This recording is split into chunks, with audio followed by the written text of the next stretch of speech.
O meu nome é Alice, tenho 22 anos e sou a mesma do relato. Sou um lobisomem e odeio Hades Cobb. No último relato eu contei como os meus avós se conheceram e o porquê de não poderem ficarem juntos. Mencionei a atuação do Discob e da fuga do meu avô para se manter vivo. Contudo, de tanto fugir do Discob, o meu avô se tornou um mendigo que vivia vagando pelas ruas de São Luís do Maranhão. Tudo isso para não chamar atenção. E por algum tempo, a estratégia deu certo. E ele realmente conseguiu ficar imperceptível ao Discob. Como um mendigo, ele contou com a generosidade de muitos. E nas noites de transformação, aproveitava as matas daquela cidade e até as praias que durante a noite ficavam completamente desertas. Então ele se ocultava e vivia a sua animalidade lupina. Ainda no último relato, adiantei que o meu pai conheceu o meu avô e que ele o ajudou no processo de controle de transformações.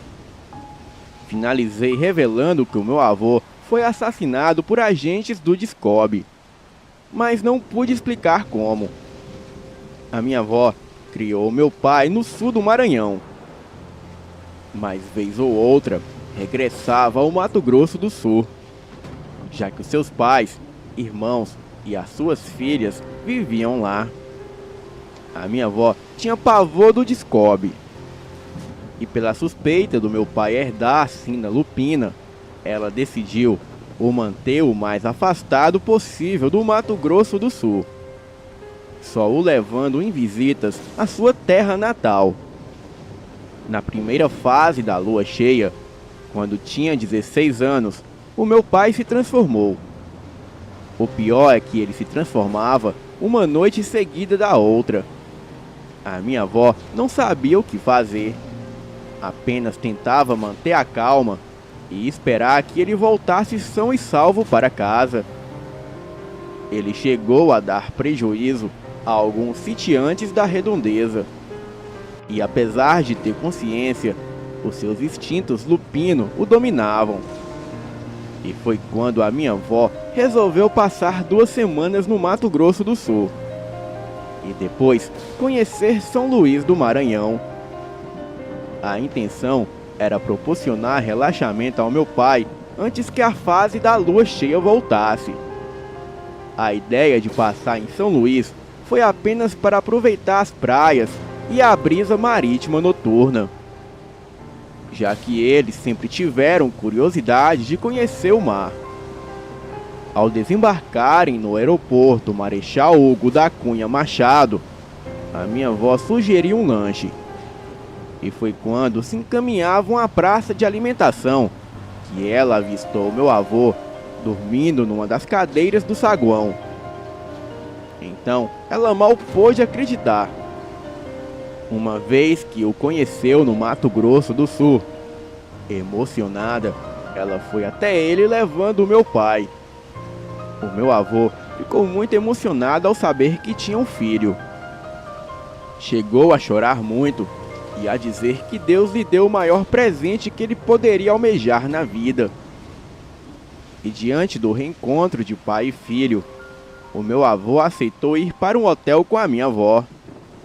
Ela ficou triste ao ver as condições que ele vivia, ao que ele explicou que, como um mendigo, ele conseguiu prolongar a sua vida. Mencionou que nunca a esqueceu e que ela estava muito linda. Perguntou se ela havia casado e tinha outros filhos. E nisso ela ficou emocionada. E contou que depois dele não quis saber de homem algum, pois nunca o conseguiu esquecer. Diante disso, e poder amar um ser originado dele. Contudo, Deus e a minha avó lhe devolveu essa felicidade, mesmo quando ele não tinha mais esperança de nada. Confessou que tinha muito a agradecer, pois mesmo sem ele merecer ou ter feito algo pelo meu pai, pôde conhecê-lo. e contar com seu respeito e carinho de filho, mesmo ele não passando de um mendigo sem importância alguma. O meu pai alegou que para ele, o meu avô era muito importante. Lembrou que sabia do motivo dele não ter podido conviver ao seu lado. E que apesar de tudo, o meu avô apareceu no momento em que ele mais precisava. Sem mencionar que sempre teve curiosidade de conhecê-lo e saber como ele era. Além de muito parecidos fisicamente, os dois eram muito emotivos e tinham muita afinidade. Tanto que em apenas um mês puderam viver tudo que o Descobre não permitiu. O meu pai pôde matar toda a carência que sentia de um pai. E ouviu a frase que sempre desejou ouvir dele: "Eu te amo. Você é a coisa mais importante da minha vida." O meu pai sempre se emociona ao recordar do quanto meu avô foi amoroso com ele. No entanto, no penúltimo dia de viagem, o meu avô marcou um encontro com a minha avó, no centro histórico. Ele sempre estava vigilante e pressentia o perigo. Daí, combinou de não ficar muito tempo próximo da minha avó, ou do meu pai. E ficava se encontrando com eles, sempre que saíam do hotelzinho que estavam hospedados. Algo que sinto que preciso esclarecer é que, apesar de ser um mendigo, o meu avô era muito limpinho. Tomava banho 3 vezes ao dia. Escovava os dentes sempre ao acordar. E após cada refeição e antes de dormir. Ele conseguia dinheiro oferecendo trabalhos como ajudante de pedreiro. E até vendia quadros que ele mesmo criava. Além de contar com a generosidade de uma senhora bem idosa, que permitia que ele lavasse as suas roupas e deixasse secando no quintal de sua casa. E às vezes, ele até a ajudava com dinheiro, pois ela gastava quase toda a sua aposentadoria com remédios. E até nas quintas-feiras, quando o pessoal da Igreja Católica distribuía sopa para os desválidos, o meu avô a levava para receber com ele. No começo, ela tinha até preconceito, mas depois já dizia que a sopa era muito boa. E para alguns, eles eram mãe e filho. Bem, voltando aos fatos, a minha avó compareceu ao último encontro entre ela e o meu avô. Porém, antes que ela se aproximasse dele, um carro preto se aproximou dele. E daquele carro saiu um agente do Descobre, que atirou várias vezes no meu avô. Voltando a entrar no carro, que saiu como se nada tivesse acontecido. O meu avô estava sentado num banco de cimento e olhava para minha avó quando foi covardemente assassinado. A minha avó levou as mãos à boca e começou a chorar. E ela só não foi eliminada porque estava ainda muito longe e não foi vista pelos agentes. E numa velocidade surpreendente, outro veículo, na verdade uma suposta ambulância, surgiu e recolheu o corpo do meu avô. Sem dúvidas, o Descobre deu o fim que queria aos restos mortais dele. Na época, o meu avô tinha apenas 41 anos e aparentava ter uns 28. A minha avó ficou desolada, mas procurou manter a calma para contar tudo ao meu pai. Diante disso, eles decidiram regressar ao Mato Grosso do Sul, e o meu pai ficou arrasado. Mas a minha avó procurou lembrá-lo da felicidade que o meu avô sentiu ao conhecê-lo, e que agora ele estava em paz. Com 6 meses do falecimento do meu avô, a minha avó também partiu. Mas foi em decorrência de problemas de saúde que ela já enfrentava, mas nunca foi de reclamar. E foi quando meu pai decidiu se afastar da família e ir para São Paulo atrás de oportunidade de emprego. Ele não parava de pensar no sofrimento da minha avó que nunca esqueceu meu avô, ao mesmo tempo em que nunca puderam ser felizes juntos. E no sofrimento do meu avô, que viveu como um peregrino e morreu assassinado e sem direitos de ser enterrado pelos familiares. Tudo por conta do maldito Departamento Secreto de Contenção Obscura, que responde pela sigla de SCOB. O meu pai sentia que precisava seguir o legado do meu avô, pois precisava honrá-lo e sentir merecedor de ser o seu filho. E por isso, com 17 anos, se juntou a um grupo que iria para São Paulo em busca de emprego. E simplesmente se foi. As suas irmãs sempre sentiram muito ciúme dele, e o julgava o queridinho da minha avó. Tanto que ela viveu para ser mais mãe dele do que delas. E por isso, nem fizeram questão de impedi-lo. Por outro lado, o meu pai reconhecia que a minha avó foi realmente mais generosa com ele, mas que era hora dele se virar sozinho e se jogar na vida. Em São Paulo, ele foi viver num alojamento e se mantinha trabalhando como ajudante de pedreiro. Isso no começo, mas por conta das transformações essenciais, ele percebeu que deveria ficar sozinho. Daí, alugou um barraco. E como ele demonstrava não ter nada, ninguém mexia com ele. E chegou a trabalhar de faz tudo.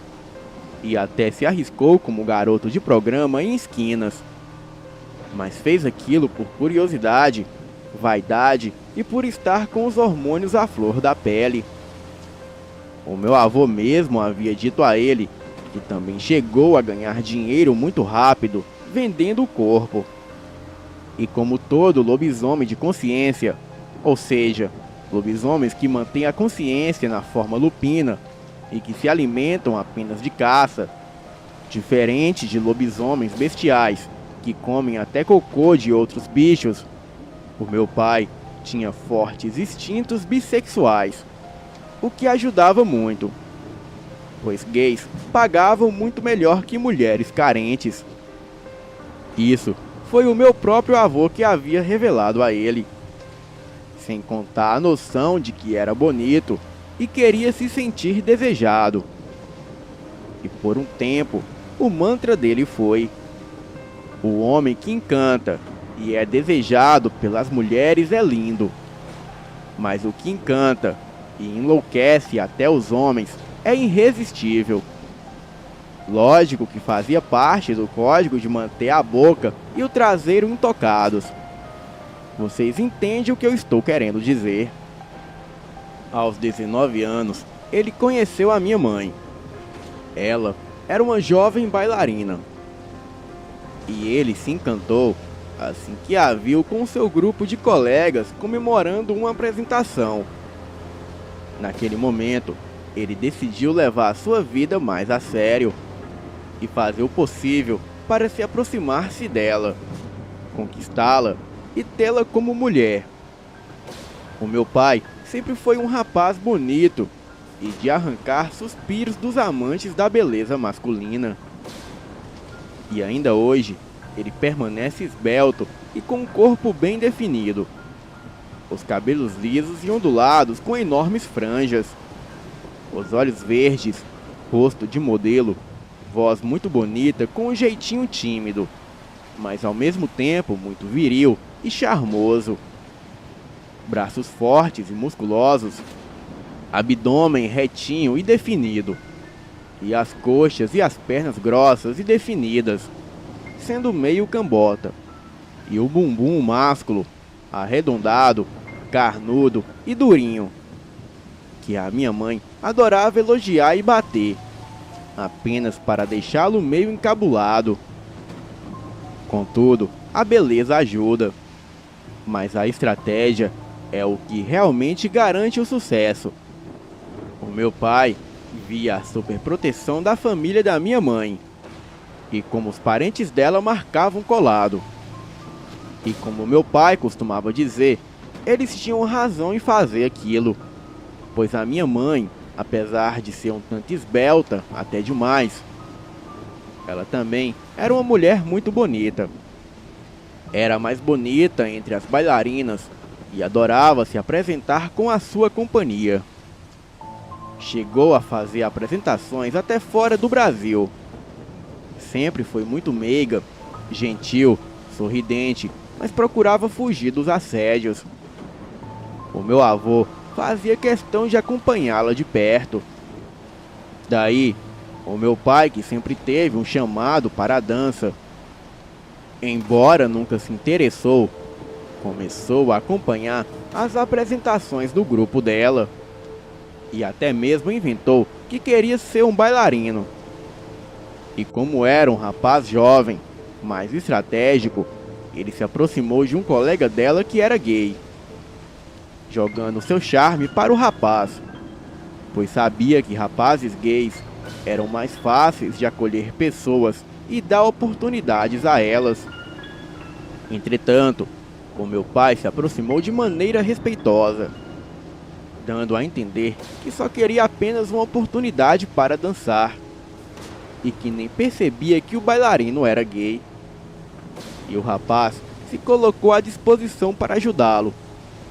E em pouco tempo, o meu pai conseguiu entrar para o grupo e chamar a atenção por sua beleza e facilidade em aprender.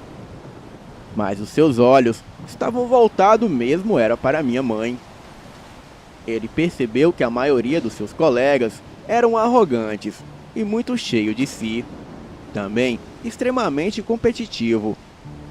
Contudo, decidiu se portar com humildade e estimular a união de todos. E assim como era gentil e carinhoso com as meninas, tratava os amigos gays com muito carinho e os héteros com molecagem, mas evitando ridicularizar ou ofender quem quer que fosse. Mas todos perceberam que ele estava de olho na minha mãe. E apesar dele não esconder que financeiramente era o mais pobre, a minha mãe não resistiu às investidas dele e ambos acabaram namorando. O meu avô materno tinha um sonho de ter uma bela propriedade no campo, para passar alguns finais de semana, e até mesmo receber os amigos. E com o tempo, o meu pai revelou que a sua origem era interiorana, e que também conhecia muito a vida no campo. O meu pai passou 3 anos na companhia de dança, e só a abandonou porque conseguiu se casar com a minha mãe, e decidiu viver no campo. Os meus avós maternos até comentavam que não sabia qual era a mágica que o meu pai tinha, pois ele conquistava e cativava a todos à sua volta. O maior desafio do meu pai foi revelar à minha mãe que era um lobisomem, se bem que ele sempre chamou a atenção de todos por sumir do nada e só aparecer dias depois. Ele inventava desculpas, mas na verdade precisava ceder às transformações. E foi quando o meu pai chamou a minha mãe para uma conversa e avisou que a amava muito. E por isso, só se casaria com ela depois de revelar o segredo mais difícil de sua vida. Lógico que ela não acreditou que ele fosse realmente um lobisomem, mas ao vê-lo se transformando, ela quase teve um ataque do coração. Mas ainda assim, depois de 2 dias fugindo dele, ela confessou amá-lo muito para romper o que tinham. Contudo, só queria que ele não a comesse. Porém, apressou-se em explicar que não queria ser comida no sentido de servir de alimento, e não no sentido de ser satisfeita sexualmente. O meu pai começou a sorrir e disse que até respirou aliviado com a explicação dela, pois ele era muito viciado em comê-la e não sabia o que fazer se ela parasse de ceder a ele. Depois pediu para ela não se preocupar, pois ele só a comeria no sentido sexual mesmo. A minha mãe é 2 anos mais velha que ele, e aos 25 anos lhe deu o primeiro filho. E como meu pai conhecia significados de nomes lupinos, decidiu chamar o seu primogênito de Muriel, que significa o anjo das muralhas ou aquele que me protege. O Muriel nasceu no hospital e, para garantir que tudo transcorresse bem, a minha mãe se mudou no último mês da gestação para a casa dos seus pais, na cidade. O meu pai preferiu ficar cuidando do sítio e motivando seus trabalhadores a dedicarem-se aos afazeres. Por outro lado, ele precisava fechar acordo para escoamento de queijo e outros produtos que produzia. Sem mencionar, devolver aos meus avós tudo o que investiram na compra e reforma da propriedade. E com o mês do nascimento do Muriel, o meu pai conheceu uma cigana de idade avançada, chamada Filomena. Ela tinha conhecimento de magia lupina. E enquanto ele negociava uma cria de porcos com ela percebeu pelas sutis características e gestos que ele era um lobisomem. Então o chamou para conversar e, o confrontando, alegou que sabia que ele era um lobisomem, mas que só estava dizendo aquilo para ajudá-lo no que ele precisasse, pois ela percebeu que ele não tinha muita experiência em disfarçar algumas reações. E assim que soube que ele tinha um filho com a minha mãe, ela explicou dos perigos de um lupino engravidar uma simples humana. E foi quando ele soube do risco de transformação da mulher em uma lupina louca. Entretanto, a dona Filomena o acalmou e explicou que do Muriel a minha mãe estava fora de perigo, pois o risco só ocorre em gestação múltipla, principalmente se um dos bebês ou todos os bebês forem meninos. E caso serem duas meninas, é muito raro que aquilo aconteça. Revelou que a alta dose de testosterona lupina no sangue da mãe era o que ocasionava tal mutação. Contou que ela era uma parteira de mão cheia e já havia feito partos de crianças lupinas, bem como já havia feito acompanhamento com mães em risco de transformação em lupina louca. E com um jeito meio descontraído, comentou que o meu pai era um homem e tanto, fazendo referência à sua beleza e virilidade. Então, explicou que pela juventude dele e da minha mãe, o mais provável era que tivessem mais filhos. De fato, ela estava coberta de razão. E depois do Muriel, de 2 em 2 anos, a minha mãe dava à luz. Sendo que na última gestação, assim que a cigana viu a expressão pálida e a fraqueza que a minha mãe sentia, foi logo dizendo que era uma gestação gemelar e com o risco de transformação. Ela foi logo avisando o que precisaria ser feito. E além de alguns chás e uma dieta com proteína específica, a minha mãe passava por sessões de oração cigana. O parto foi feito em casa e, surpreendentemente, foi muito tranquilo. A velha cigana foi quem ajudou e o Roniel nasceu 45 minutos antes que eu. E como tinha conhecimento do significado lupino dos nomes, o meu pai deu a todos os filhos um nome de forte significado. Fez isso para que sempre pudéssemos contar com a proteção divina dos anjos. Diante disso, farei uma ressalva para o significado dos nomes de todos os filhos dos meus pais. Não mencionarei o Muriel, porque já o fiz. E também, os nomes serão colocados por ordem de nascimento. Sendo assim, estes foram os nomes dados: Taciel, que significa o anjo do triunfo e aquele que brinda; Suziel, que significa o anjo das direções, aquele que orienta; Gatiel, que significa o anjo dos portões e aquele que dá o escape; Jadiel, que significa o anjo das joias, e aquele que fascina e deixa marcas. Kaliel, que significa o anjo da superação, e aquele que regressa para conquistar. Roniel, que significa o anjo dos perdidos, e aquele que concede os sonhos. E por último eu, Alice, que significa a mais que esperada, a dádiva que inspira diante do combate. E como já mencionado no relato passado, todos nós nascemos com a sina lupina ativada. E todos a partir dos 14 anos tivemos a nossa primeira transformação.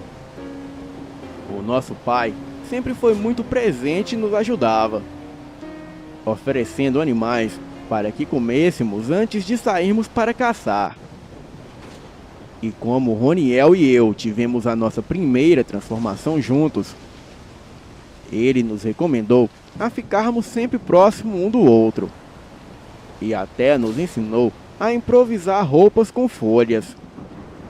Nossos pais sempre foram muito preocupados conosco, e o nosso pai era até mais dedicado a nós do que a nossa mãe.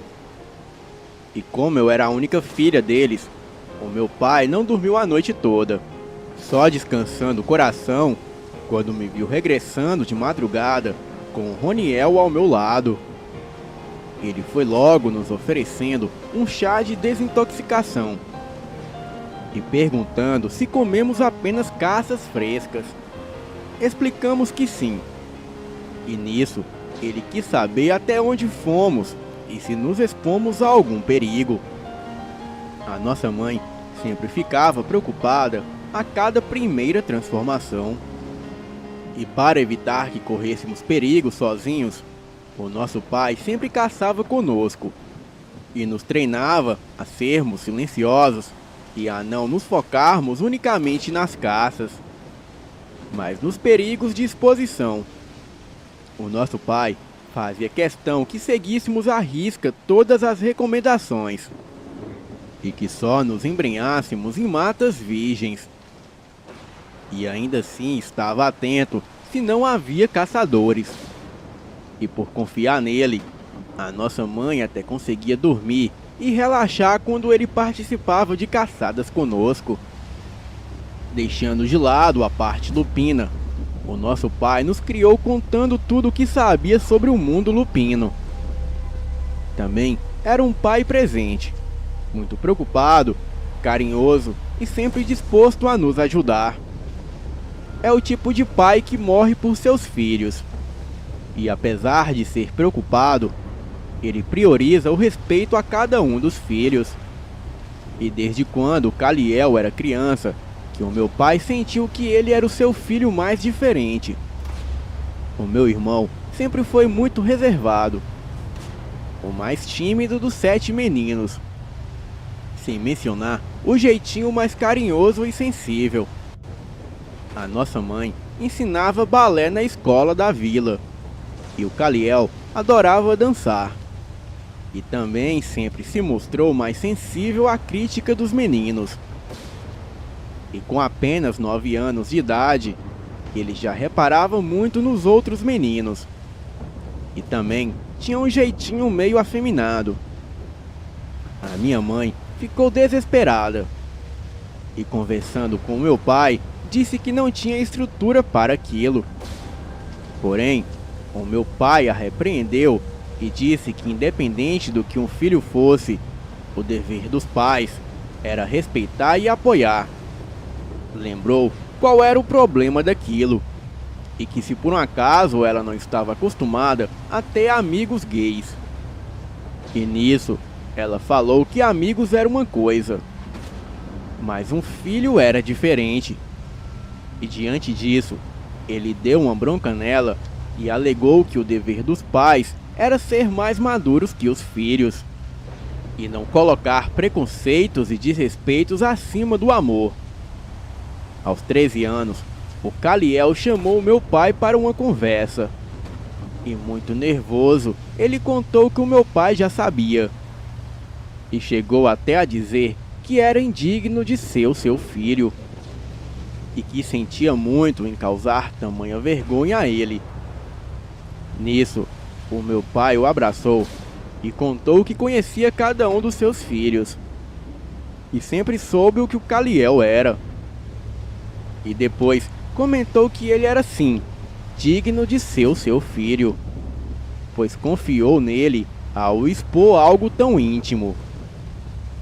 O meu pai revelou que, embora não fosse gay, ele também já teve experiências com homens, e que só parou com aquilo porque gostava muito mais de mulheres, e por ficar um pouco tímido consigo mesmo.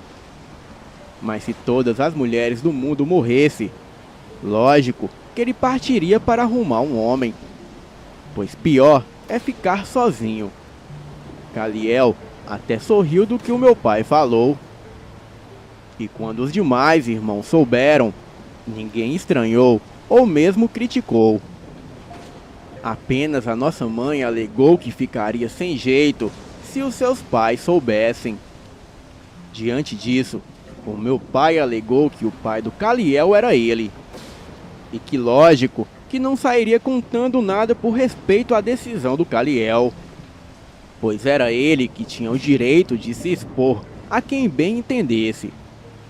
Contudo, o meu pai não aceitaria nenhuma falta de respeito a filho algum, e quem não gostasse ou respeitasse os seus filhos, ele não queria saber de amizade. E como nosso pai sempre nos ensinou a trabalhar com responsabilidade e dedicação, o nosso sítio sempre teve um alto padrão de higiene e qualidade. E com a compra de equipamentos e até a oportunidade do cliente conhecer o nosso sítio, ganhamos famas e fechamos bons contratos.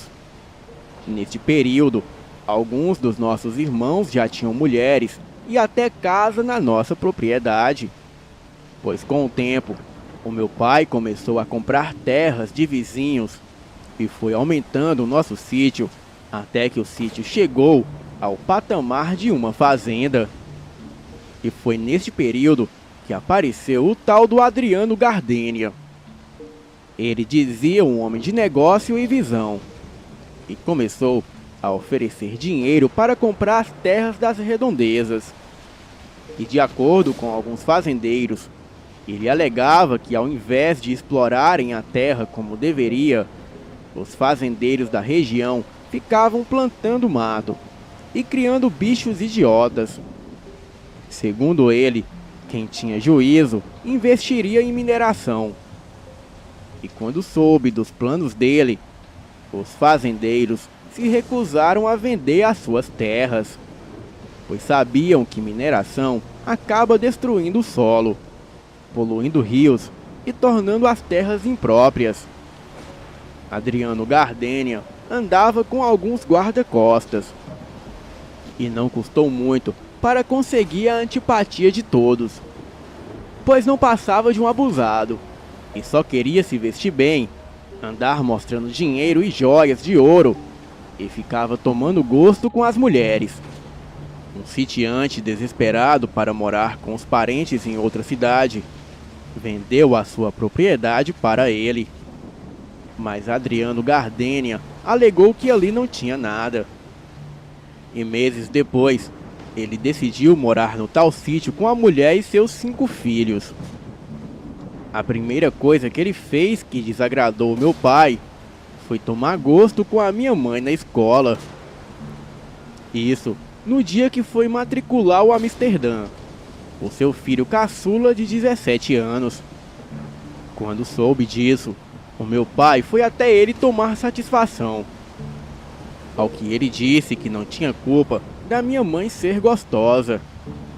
E quem mandava o meu pai ser um imbecil que deixava a minha mãe andar vestida como uma bailarina e se abrindo toda, mostrando seus atributos de graça?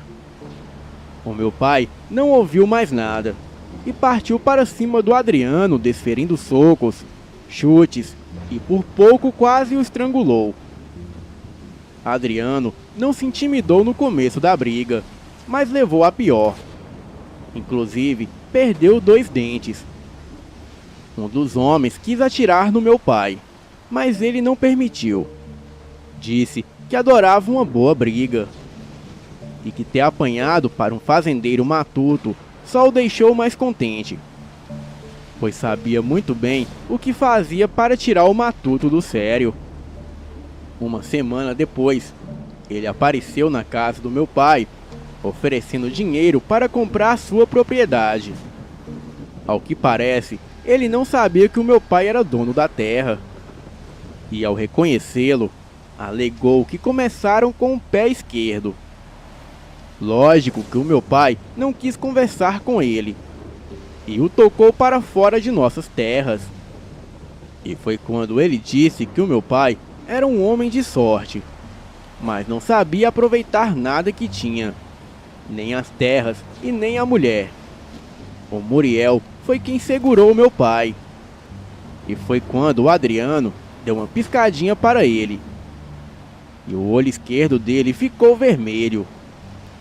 Naquele momento, o meu pai percebeu o que ele realmente queria. E nisso, ele decidiu nos reunir e contou que agora sabia o que tinha por trás de tantas provocações. Adriano Gardênia era um cane. E mal ele calou a boca, e nos aparece a nossa velha cigana, a dona Filomena, querendo falar com ele. Ele ficou intrigado, ao que ela contou que assim que soube da briga do meu pai com o novato do vilarejo, decidiu consultar algumas entidades ciganas. E foi quando foi informada que estávamos correndo grande perigo, pois as entidades contaram que o antigo sitiante que vendeu a propriedade para o Adriano Gardênia estava morto. Ela contou que as entidades levou seus olhos para presenciar o momento em que o sitiante fechou o negócio. Ele recebeu o dinheiro e assinou a documentação. E depois o homem foi abordado no caminho, onde teve o seu dinheiro roubado por um grupo de 4 pessoas e um carro vermelho. O sitiante foi roubado, levado para a mata, foi morto e enterrado. A última visão da dona Filomena foi Adriano Gardênia sorrindo com todo o dinheiro na mão. Ela contou que nessa última visão, ele tinha os olhos vermelhos como um demônio. Bem, ela tinha dúvidas, mas ao passar pelo carro dele na estradinha, o seu amuleto contra cane se ativou. Meu pai e ela ficaram conversando. E lógico que desde menina eu sabia o que era um cane. Um idiota que para se tornar lobisomem faz pacto com entidades. Bem, elas dão o que eles querem, mas para poderem vagar pela noite destroçando tudo. Ouvi a dona Filomena contando ao meu pai que assim como existem 2 tipos de lobisomens, os que têm a consciência na forma lupina e os que são mais bestiais, tendo a consciência de um lobo quando transformados, também existem 2 tipos de canes. Os canes pactuados por selos, que são os que renovam pactos com entidades que há muito tempo acompanham a sua família, apresentando marcas de pacto no peito ou na coxa. E tem transformação lupina, sem necessidade de apoio de feiticeiras, pois o feitiço antigo do pacto basta. E também tem os canes de prenda, que são aqueles que pela venda da própria alma conseguem favores das entidades. Mas para ter a transformação, precisa repetir os rituais de transformação sempre que quiserem adquirir a forma lupina. Daí, mantinha uma feiticeira consigo para cultuar as entidades e invocar as rezas em círculos de possessão. Esses são os canes menos difíceis de derrotar, pois amuletos consagrados enfraquecem a conexão com as entidades. O segredo para a vitória era romper a influência das entidades, e uma magista conhecedora de magia lupina poderia combater tais feitiços. A dona Filomena revelou que a transformação do Adriano, e provavelmente de todos os que o acompanham, era de prenda. Daí, havia uma feiticeira com eles rogando às entidades e as cultuando praticamente dia e noite. Explicou que as entidades pediram para que todos os que aceitassem fazer negócio com eles fossem mortos na bala e oferecidos a elas. Mas a primeira pessoa que o confrontasse deveria ser morta, e ter todos aqueles que habitam a sua casa mortos pela fera. Diante disso, o meu pai ficou preocupado, não por ele, mas por sua esposa, filhos, noras e até netos, pois sabia que um cane tinha a força de 3 lobisomens, e em sua casa, em condições de confronto, eram apenas 9. E sabe-se lá contra quantos canes. Nisso, a dona Filomena falou que havia uma maneira de ajudá-lo, mas ela precisava de um pedacinho do vestígio da chegada de cada um dos filhos dele ao mundo. E além dela ter que posicionar amuletos na propriedade. O meu pai perguntou o que era o vestígio que ela falava, ao que ela contou que era parte do umbigo que caía de todos os seus filhos. E nisso meu pai sorriu e disse que tinha guardado não só o de cada filho, como também o dele mesmo, pois a minha avó guardava com carinho a sobra do umbigo dele, já que era uma lembrança do seu único filho homem. E ainda por cima, pediu que ele continuasse guardando depois da morte dela. Impressionada, a dona Filomena comentou que era por isso que os filhos deveriam acatar os conselhos dos pais. Ela explicou que só precisaria de um minúsculo pedaço, apenas para confeccionar cordões com pingentes contendo cada pedacinho dentro, sendo que seriam exclusivos a cada um conforme o seu vestígio de umbigo. E adiantou que com as orações ciganas se tornariam poderosos amuletos de proteção. E com isso, a luta seria mais equilibrada. E enquanto os meus pais estavam preocupados, os meus irmãos estavam muito empolgados. E de acordo com a dona Filomena, o ataque aconteceria na primeira noite de lua cheia, pois as entidades da casta lupina se tornavam mais poderosas naquelas circunstâncias. E mesmo todo o cane era precipitado no ataque. O meu pai passou a treinar todos os filhos, ensinando-os que não era bom subestimar um cane, pois ele sempre golpeava para matar, sem mencionar que eram furiosos. E até mesmo quando tinham alguma consciência humana, as tinham em flash. 2 dias depois, a dona Filomena trouxe os cordões e pediu que não tirássemos por nada e que não nos preocupássemos, pois eles não se desprenderiam de nós quando estivéssemos transformados, e também seriam imperceptíveis quando estivéssemos na forma lupina. Completou que o resto seria por conta dela, que se focaria em invocar entidades ciganas para atrapalhar os feitiços da magista, que provavelmente era uma mãe de santo. Bem, faltavam 7 dias para a lua cheia, quando meu pai saiu para comprar ração para os porcos. E com ele estava o Muriel, o Taciel, o Roniel e o Caliel. Eles já estavam colocando tudo na velha caminhonete, quando o Adriano Gardênia chegou com todos os seus filhos, o Sidney, Leon, Cairo, Orlando e Amsterdã. Todos muito bem vestidos para o padrão do lugar, exibindo joias de ouro e com uma expressão de deboche.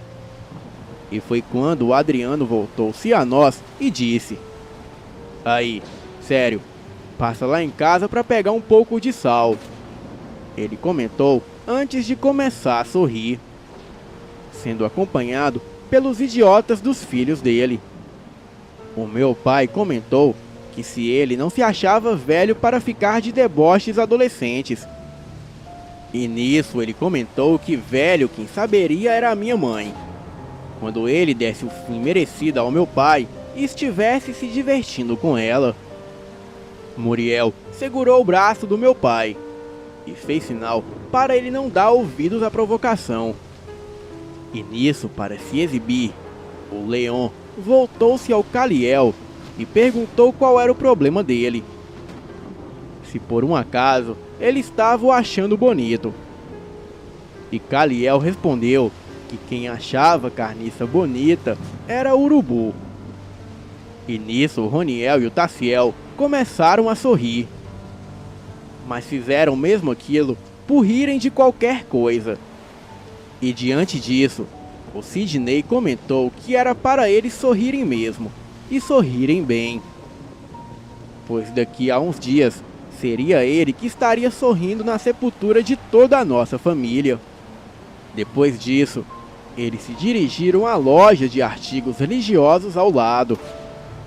Roniel e Muriel iam sentados na carroceria juntamente com as rações, enquanto Taciel e Caliel iam dentro da cabine com o nosso pai. E foi quando o nosso pai comentou que, pelo jeito, o Adriano iria arriscar a vida dos próprios filhos no ataque, pois todos estavam com cheiro de enxofre, o que deixa claro que estavam fazendo rituais de preparação para receberem as entidades. Nossa mãe estava muito preocupada, mas o nosso pai pediu para ela ter fé. E foi quando Caliel decidiu dar umas voltas de bicicleta e se deparou com Amsterdã. Ele pediu para falar com Caliel e disse que era melhor toda a nossa família ir embora e deixar a fazenda. Caliel lembrou que o pai dele era quem deveria ir embora, já que foi ele que apareceu faltando com respeito a mulheres alheias, se exibindo e caçando confusão. E foi quando ele disse que a minha família não conhecia o pai dele, e que ele já havia visto o pai fazendo muitas maldades, por puro prazer. Caliel perguntou se foi o pai dele que o mandou para ver se nos assustava. E nisso, o Amsterdã deu um beijo na boca do Caliel e falou que, se pudesse, impediria tudo aquilo. E depois disso, ele saiu correndo, deixando Caliel sem ação e muito sem jeito. Na primeira noite de lua cheia, o nosso pai repassou tudo o que combinou conosco. Duas das minhas cunhadas reuniram todos os nossos sobrinhos no porão e ficaram os distraindo enquanto isso. A dona Filomena, a nossa mãe e mais duas cunhadas ficaram no quarto preparando tudo para os rituais de apoio. E foi quando fomos para a porta de casa e arrancamos as nossas roupas. Em respeito a algumas meninas que acompanham o canal e são muito curiosas, sim, os meus irmãos são muito bonitos, esbeltos e um tanto musculosos. E todos têm os corpos definidos, abdômenes retinhos e cheios de gominhos de músculos. São bundundinhos, com coxas e pernas grossas, e são meios cambotas. E também são muito avantajados nas partes íntimas, assim como o meu pai. E em pouco tempo começamos a sentir o nosso corpo esquentar. E foi então que iniciou o processo de transformação. Mal havíamos acabado de assumir a forma lupina, e o cheiro de carniça e sangue dos canes foram percebidos. O meu pai tomou a frente no contra-ataque, e fomos para o inevitável confronto. E para nossa surpresa, nos deparamos com 10 canes, sendo que só estávamos em 9. Aqueles seres sujos e nojentos pareceram mais furiosos, e ao nos ver, eles vieram babando, rosnando e tentando nos confundir com seus olhos vermelhos. No entanto, cinzas de altar cigano havia sido passado em nossas pálpebras, e também tínhamos os nossos cordões. Além disso, os amuletos e a oração cigana estavam em ação. O meu pai se jogou contra um dos canes, o acertando uma mordida no pescoço. E furioso, enterrou a garra no peito do bicho. O outro cane o atacava por trás dando patadas. E com as garras afiadas, arrancando pelos e sangue. No entanto, o meu pai só se voltou a ele quando arrancou o coração do primeiro cane, que soltou um grunhido e morreu. O meu pai estava bem ferido, mas lutava ferozmente contra o segundo cane. Muriel foi o único irmão que com um só ataque destroçou o seu oponente. E então correu para auxiliar o nosso pai. E se não fossem os rituais, os amuletos e todas as proteções ciganas, estaríamos perdidos. Pois a força de um cane é o triplo da força de um lobisomem natural. Porém, as proteções e orações iam os enfraquecendo a cada momento que eles ficavam entre os amuletos. O cenário era terrível. Sangue, grunhidos, patadas, mordidas e vários odores espalhados. Os canes não se intimidavam, apesar de estarem levando a pior. E foi quando acertei uma bela mordida e saí rasgando o meu oponente. E logo percebi que ele estava se entregando. E aproveitei para finalizar. Com o tempo, restaram apenas 6 canes. E foi quando notamos que eles pareciam mais fortes. Foi quando vi que a maldita feiticeira havia rompido o quadrado, recolhendo um dos amuletos. Não tive dúvidas do que fazer, e parti com tudo para cima dela. Até mesmo porque o líder dos canes parecia prestes a matar o meu pai e o Muriel. Sem mencionar os meus outros irmãos, que estavam quase morrendo. A feiticeira sacou uma arma e atirou. O projétil passou raspando.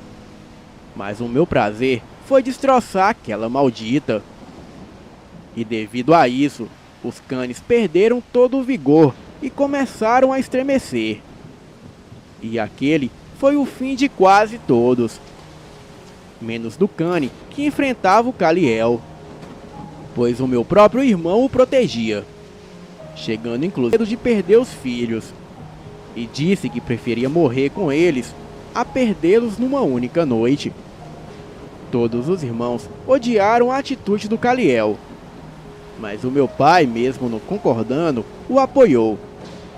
Amsterdã enterrou a sua mãe numa sepultura e reconheceu que, apesar de sua dor, agradecia a generosidade da nossa família, pois sabia que perdeu toda a sua família no momento em que todos se tornaram canes e saíram para dizimar todos nós.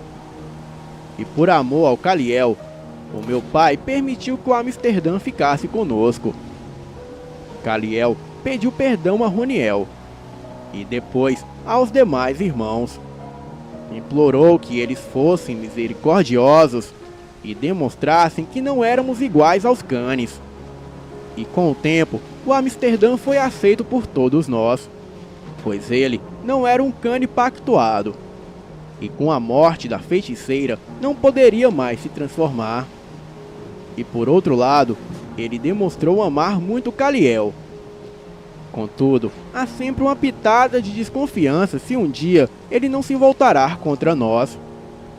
Se bem que a dona Filomena garantiu que o amor de Kaliel e do Amsterdã veio de vidas passadas, e que essa é a primeira vez que eles realmente puderam ficar juntos, pois sempre viveram um amor proibido e muito perseguido por terceiros. Ela até aceitou fazer o casamento simbólico dos dois. E desde então, eles se reconhecem como verdadeiro amor um do outro.